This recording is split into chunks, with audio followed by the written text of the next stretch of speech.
Alright fellas, we just saw the highly anticipated rematch between Dmitry Bivol and Artur Beterbiev. The first fight was one of the best fights of 2024, if not the decade, and the rematch certainly didn't disappoint, absolutely living up to the hype. With many question marks mainly surrounding Bivol leading to the fight, it was interesting to see if there was going to be much of the same or a completely different sort of fight. So sit tight as we break down all that just happened in the rematch, as well as talking about where do they go from here. But just quickly, if you love boxing, you're in the right place. My name's Cloister and I make videos on everything boxing to keep you informed as soon as things happen. So make sure to subscribe and I'll always keep you in the loop. Now leading to the fight, it was almost impossible to make a prediction. How do you make a prediction on a rematch when the first fight could have been scored for either fighter? There were many variables at play, such as did Beterbiev's ruptured meniscus halt him from being more dominant the first time round, or did Bivol's injuries in personal life impact his performance? Fight week this time round, we saw nothing incredibly spectacular. Both mean business, there's no silly games, no emotion, just focus. Of course, tactically, how would either fight a better fight this time out?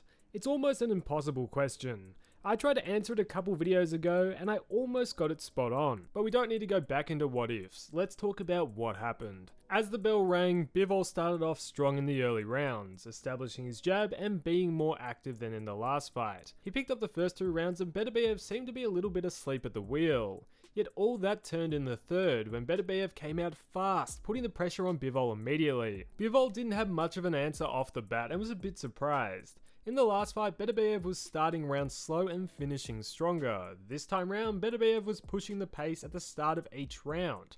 Probably based on the knowledge that in the last fight, once he put on substantial pressure, it drained Bivol's gas tank. Alongside this change from Beterbiev, Bivol adapted well. This time round, as many predicted, Bivol was more than willing to take more chances, finding himself at times relying less on jabs and landing multiple substantial looping power hooks and combinations. He was more than willing to brawl and more than willing to roll the dice and risk taking power shots from Beterbiev. And this tactic really started to work. Bivol seemed fine taking Beterbiev's power and was more than willing to trade with Beterbiev, even walking him into shots.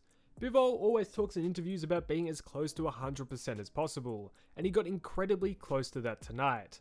Beterbiev started to have a bit more success deep into the championship rounds, but it was too little too late. Very rarely is a rematch as good as the first, but this one certainly was. They were two warriors who both left it all out there. Beterbiev's corner was telling him he needed the knockout to win in the late rounds, but of course that didn't happen, and you could tell both sides thought Bivol was going to win going to the scorecards. Yet Bivol's team didn't celebrate, knowing from last time we're in the sport of boxing, and the scorecards can at times produce fascinating results. But Bivol got the result and got his well-deserved win. We saw him get his sweet revenge, taking home the undisputed light heavyweight title. Personally, I think it was the right decision. I had Bivol up by a couple rounds at the end. It was a close fight, definitely not a robbery. You know, it's just one of those close fights. Yet I still thought he did clearly enough to win. But I would love to hear all your thoughts on the fight and how you scored it down below. Post-fight, I think we saw the most emotion that we've ever seen out of Bivol, and after coming so close last time, it was completely warranted. We did see a weird interaction though between Bivol and Beterbiev as Beterbiev was leaving the ring, with him pointing in Bivol's face and telling him something and seemingly shrugging off Bivol's attempt for a handshake. Yeah, I guess emotions were high, it was in the moment, who knows what was truly said. But from here, where do we go? Do we see a trilogy between the pair? Well, probably. Money talks, and if that's what the Saudis want, they're probably gonna get it.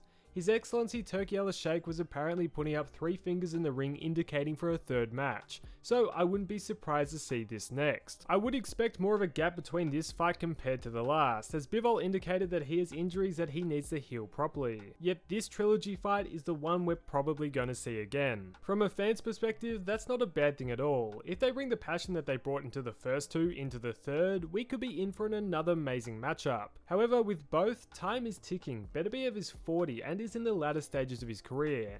How long can he keep boxing at this level? With there most likely being an extended break in between matches, could we end up seeing a substantially more dominant third match from Bivol? Well, I guess only time will tell. But all roads point to the third matchup being next. This is just simply the most likely case. Yet, what could be next if this trilogy doesn't happen? Well, a Benavidez matchup would have been next for Beterbiev if he had won. So if a third match doesn't happen, this could be next for Bivol. They have the history there, and Benavidez is a big name which holds weight within the American market, something which obviously has appeal to the Saudis. Of course, we also saw Callum Smith get the win tonight and is now the interim WBO champ. To be honest, I don't really want to see him in the ring against Beterbiev again, but if the trilogy doesn't happen, he might be an option for either. Yet, if the trilogy does happen, then we could see Smith against Benavidez, or maybe Smith against WBO number 2 Anthony Yarde. For Benavidez, he's in a bit of a tough spot now. He's still under contract at PBC, and really, who do they have on their roster he could fight? Really no one. So it will be interesting to see where he goes from here. But regardless, either it's going to be the trilogy matchup next, or it's going to be Benavidez Bivol.